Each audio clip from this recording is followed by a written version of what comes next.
राजगोत यांनी बनवलेली शेगडी निर्दूर का आहे?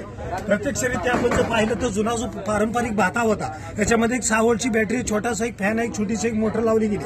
त्याला कंट्रोल करण्यासाठी एक छोटंसं बटन दिलंय. संपूर्णपणे वर साठलेली राख जे आपण याद्वारे बाहेर काढू शकता.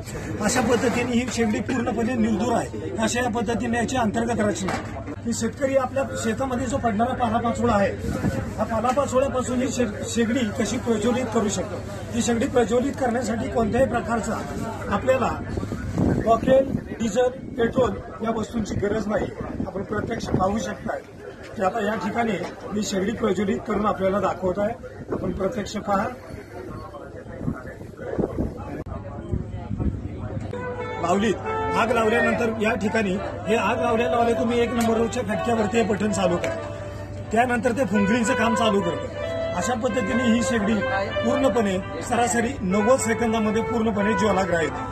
प्रत्यक्षरित्या याच्यामध्ये आता फुलू दे, फुलल्यानंतर आता पूर्ण हे होऊ दे. आपला काही माल मिळाला नाही. ज्वालाग्राही होईल.